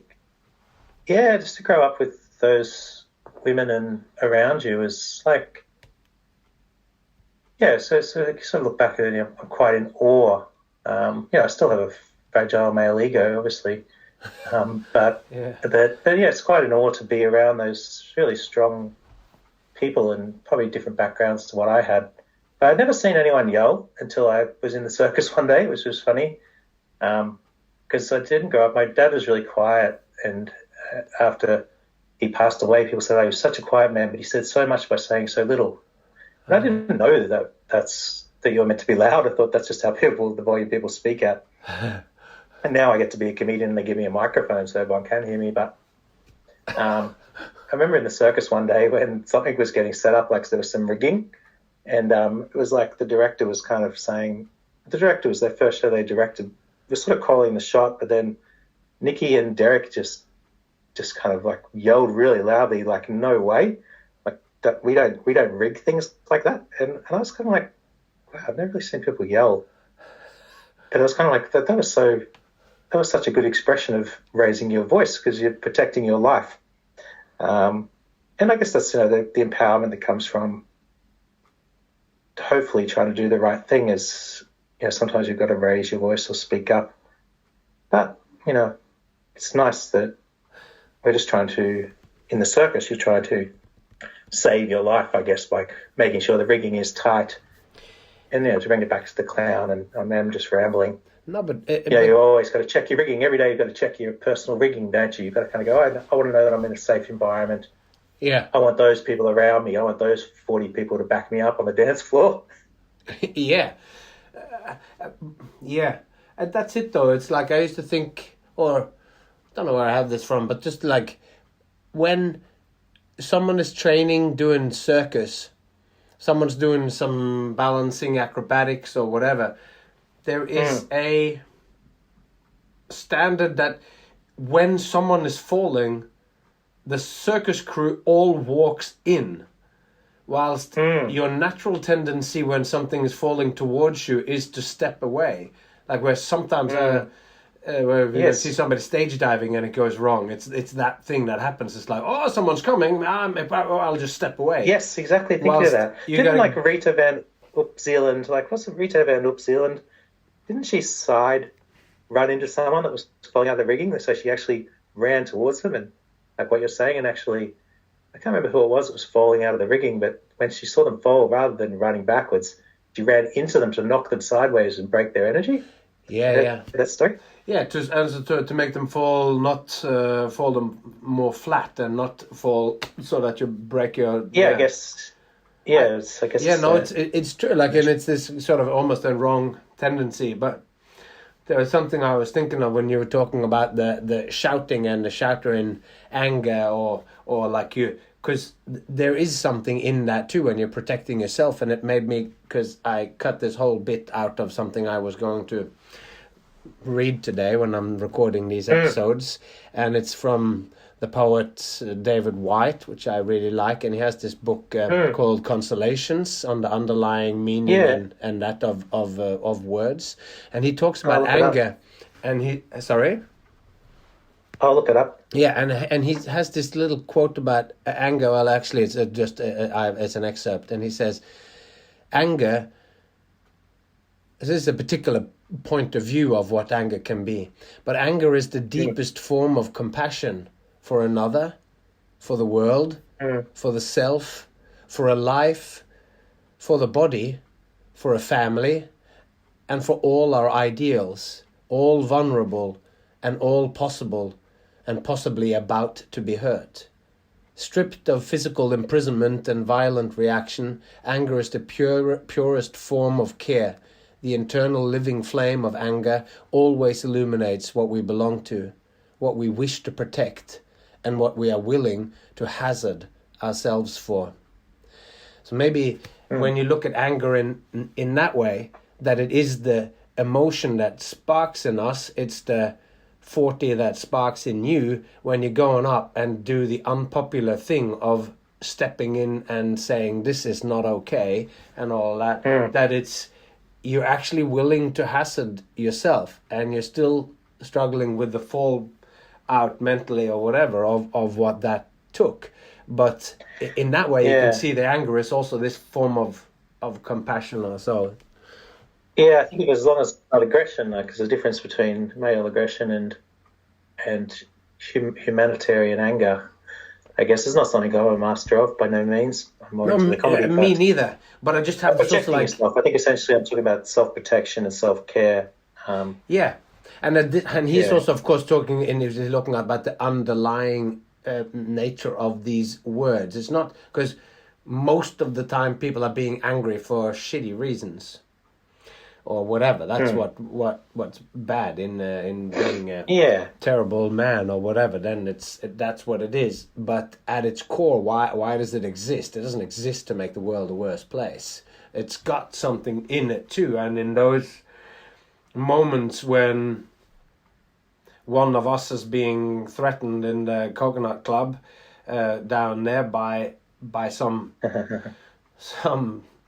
townie, then and you feel like something's being said here that's trampling on someone in here, and then you go, well, as little power as you have, you are the MC, so you become the weird, like you become the spokesperson or something, and then you gotta step up, and that might not happen if you don't have that little fire in you that actually goes, this is not right, and I need to say something about it. I need to actually push it through, even if it's not I think nice. it's where I'm at the moment too. I kind of think about my cultural capital of value as a performer, whether it's when is it appropriate to step up or when is it appropriate to sort of fade back into the distance now. And it's funny, I watch these shows that Sachi predominantly produces, Soapbox, Open Mic, and you see there's all the women and the NB people get up, and and they're not all highly trained like us, but somehow it really lifts my dopamine at the end of the show, and I don't get that from a lot of experiences. Like we're talking about the sense of wonder and expression, like the fact that you actually get a dopamine hit, and maybe you did when you laughed at those women who were doing 10 facial expressions in a row, but to get a dopamine hit is amazing, because I'm happy to kind of live, I don't know if I'm happy, but I know I can live in a cloud of deep concern about the world, but if I am kind of forced into retirement, then I can also kind of let go of that sense that I have to keep that pressure on myself to be that diamond in the rough. But it's nice to serve other people and watch the new performers finding themselves, because the world is also growing as we grow too. That's it too. It's like when you've been in it for so long and you love the craft, you love this lifestyle, and you love this, like there's so much meaning, and and not just like philosophical meaning or whatever, but it can be so meaningful and so great for someone to find a voice on stage, and what that can afford you. If you a lot of people, like you said, go where people celebrate you and not where they tolerate you. Because a lot of people aren't celebrated where they happen to be born. Not every people are even celebrated by their own families. Or so some people have to find a new family, and some people in extended terms, and some people will have to go to a new town. I mean, I am now weirdly back in the town that I grew up in, which I never thought would have happened. No, I don't think I would have liked it like I do now if I hadn't spent 25 years away, and that I came back because of the pandemic. The reasons why I ended up here and how I discovered was that I was forced to be here for a year and a half, 2 years or whatever, because I couldn't quite support my family properly because there was no jobs anymore. And then I'm here and I realized this richness of life that we have been missing out on in a way when we've always been on the road with my family or whatever. So that's certainly interesting how that happened. Interesting. But anyway, that's so what this lifestyle then affords people. It's you're growing up in, some of these people might be growing up in Wellington and might be finding a haven in the soapbox events that the Saatchi puts on, or that events that you're emceeing or whatever, and they might find their voice, and before they know it, they are performing in Australia, or they might be the next big thing. So it's, of course, very exciting for somebody who loves this craft to see somebody else out there ready to pick up the torch and to keep the fire going. Yeah, I think, if all the atoms in the universe really made my day, they're the exact same amounts of atoms that just keep reconfiguring to different formations. Yeah. And that those atoms have an energy, and, our vibe attracts our tribe, etc., etc. But I like what Karina, who's helped me I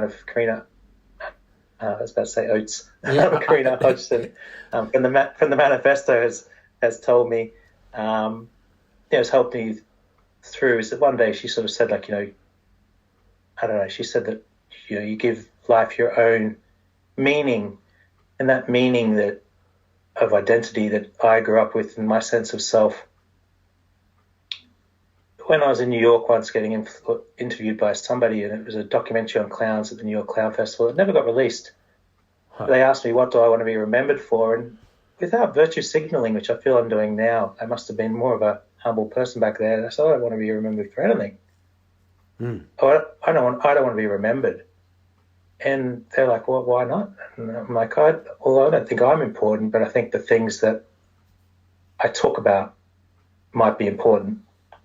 And it's better that those things are remembered than necessarily the straight white guy that said them, or something like that. Because the ideas continue on, like, and there's something nice about that. Because and it's important as well. Like, I also I love ideas, and sometimes it's like, I remember somebody that I did the solo show. When we won that award, the solo show that I did in there, it was a very personal show and about my or whatever. But I got a review there in I think that was because I got an extraordinarily nice review in when I was in Melbourne. But I'd gotten one in Adelaide, and it was basically, so I'm laying my heart out and doing all this stuff and talking about all this stuff, very personal, and the review in Adelaide said, is like, oh yeah, and he juggles, and then he swallows a sword, and then he puts a spoon up his nose, and then he squeezes through 2 tennis rackets. It's very good, 4 stars or whatever. But I was like, Yeah, but all of that's I had been writing the show for a year whilst I'd been working at Circus Oz, and I had been crafting it and putting it together so that it was one long story from beginning to end, and this person Yes. was blinded by the tricks. They couldn't see what I felt like was the most important. Yeah, I and think how, at that same season, I'm just going to walk along now and get my computer charger because I'm about to run out of batteries. That same season, I think if you're talking about Sideshow Paradiso, I got a 1-star review from my show that it sold out and got close to a standing ovation. But it was just the reviewer that didn't really know what they're doing. yeah, but then again, I remember Acrobat also. That show, which was just an absolute incredible show with Simon and Joe and Moses and it was such an incredible show. And then they got a 1-star review with the heading "Tired Old Circus Tricks," and they were of course just unbelievable. And then the next year or whatever, they came back, and then they were booked as part of the Melbourne International Festival when they played at the Forum. And that's right. And you know how when you're part of the international festival, then you put a little piece of paper with who is in the show and whatever on every seat, and Simon and Joe had put that review on the thing, 1 star in the Age or wherever it was, 1 star, Tired Old Circus Tricks at the Advertiser, and all of the whole review was there with all these bad things going. They don't even have costumes, and in fact they are and you're going yeah, but these guys, they're dyeing their white underpants with tea, and they're gluing hair onto their body patches. So they're being reviewed by a fine artist. So if you don't have that lens to see through things through. But yeah, it's interesting. I got kicked out of the festival once. They cancelled a season, which had never happened, just because of bad programming on their behalf. And I flew back to Australia for a night for my mum's 75th birthday from Montreal.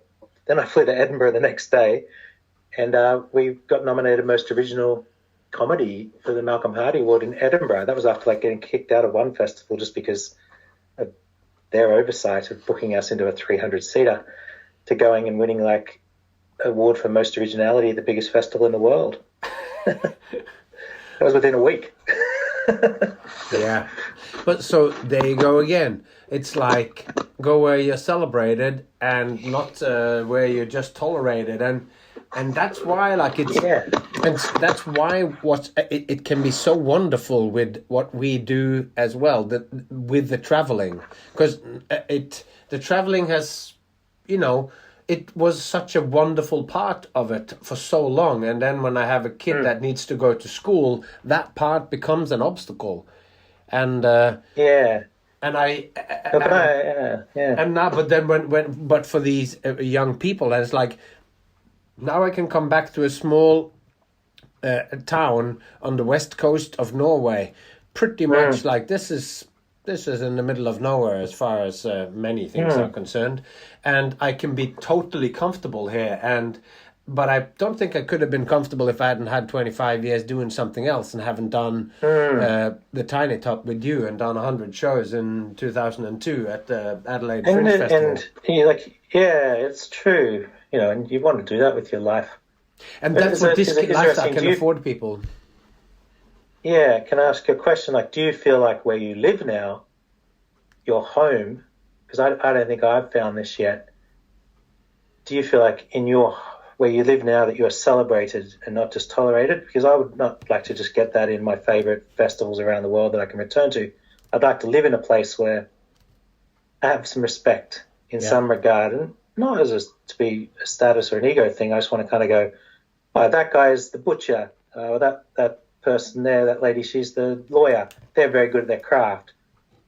Do you find that where you live now, is it just a small place, or do you feel like it's a town like say if you lived in Brunswick Heads, you'd be very well known, or do you feel like you have that with your home base? People know who I am. If they when they look, they're going, there's the butcher, and there's the, they probably won't say showman, but they go, there's that circus guy, or it's the guy in the show with their hands, how my arms go in the rackets or whatever. And that has that kind of celebration, or is it it has been like that, and I've been celebrated not just necessarily for what they know that they've seen me, but people who don't know me too. Is like I was on local TV a little bit, and I'm on in the local paper and stuff, and I have been in the paper semi-regularly over those 20 years, and a guy that I know did some shows for the TV here, and they came and filmed a documentary where they did episodes of different Norwegians, people at different places, and they came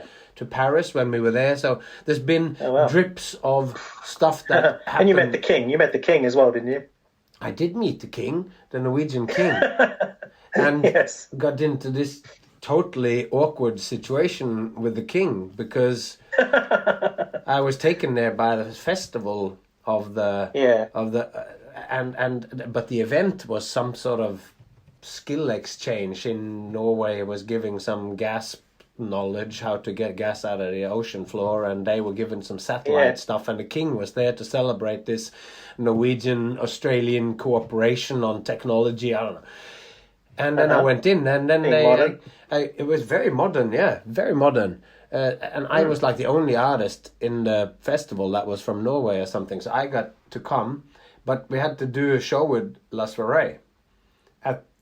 Sold out and was all, and we just did this during the day, but it was kind of close too. But the festival director was like, "Oh yeah, it's going to be fine." And then I got shuffled in there, and normally when you talk to the king or whatever, you just get to say hello and then you got to leave. So I did my speech in 40 seconds. I did all my trials and tribulations and who I am and all of that, and then expected to be rushed off because I was standing behind this kind of velvet rope or whatever with the king, and then sort of just look around to expect that someone's going to push me away, but there was no one there, and I was just standing there with the king. So then we were talking for a while, and then afterwards stood there for a while, and then I actually had to say, "Excuse me, Your Majesty, but I actually have to go." Majesty? Like, I have to go. I have I'm here for the festival. I have to do this show or whatever. It's like, it's been nice chatting, but I gotta go. Then I left and stepped over the ropes and left the king standing there behind the ropes alone. And there was like, it was a very surreal. You got stuff to do. It's a very surreal situation. People it's to like, see. Yeah. Definitely. That was weird. But anyway. Yeah, but it's good to see that, you are known and respected, which you are, worldwide. This podcast. Well, people know me. People know me in here anyway. Yeah, I kind of like the idea of being obscure too, like living in a place where you don't actually do your work and just as a beautiful place to live, and then you can go to other places. But we've got a cat now.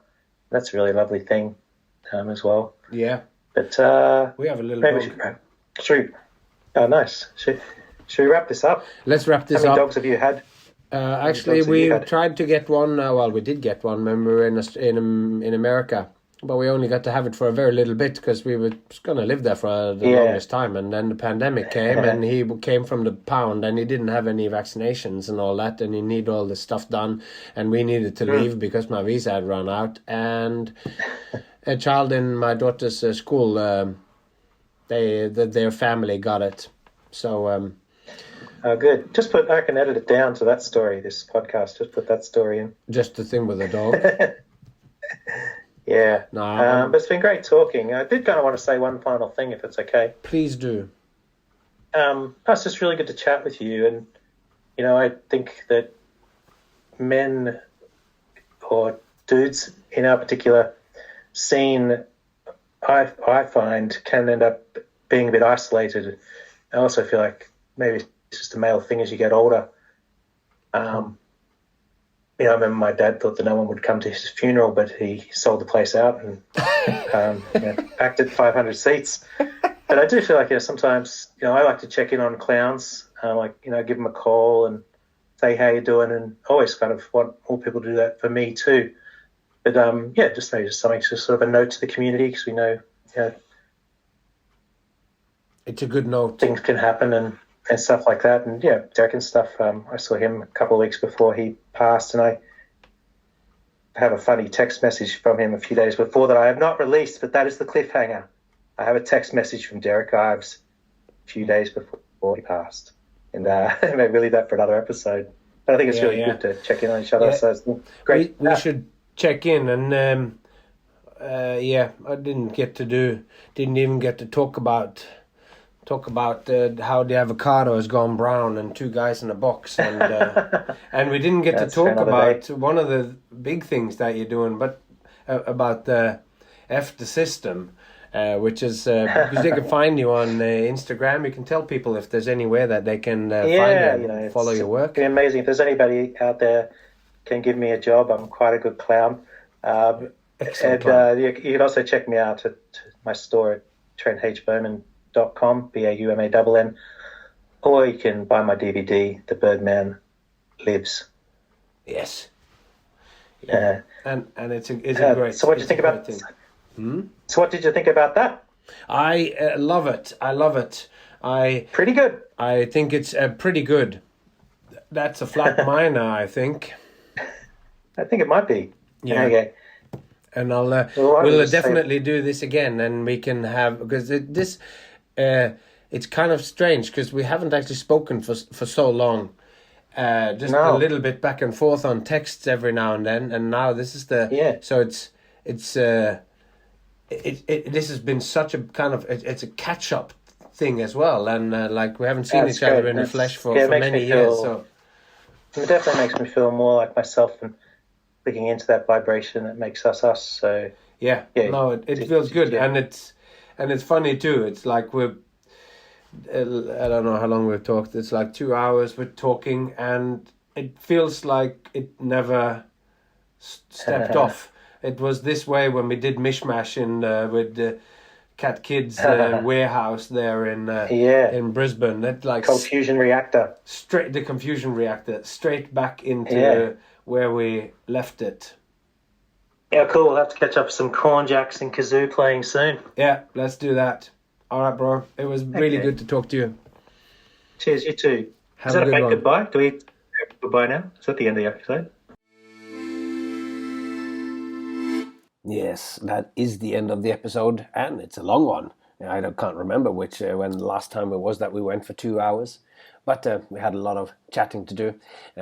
More personal, perhaps, than what it normally is, but I guess you can handle that. And what I would like here, just before I hang up, is that if you have not already subscribed to the episode, I would love for you to go to whatever platform you use to download these episodes and click subscribe. It would really make me happy. You can find out about the coming episodes and what's going on Instagram. That's probably the best way, the way of the showman at instagram.com. That's all I have to say for today. So until next time, take care of yourself and those you love, and I hope to see you along the way.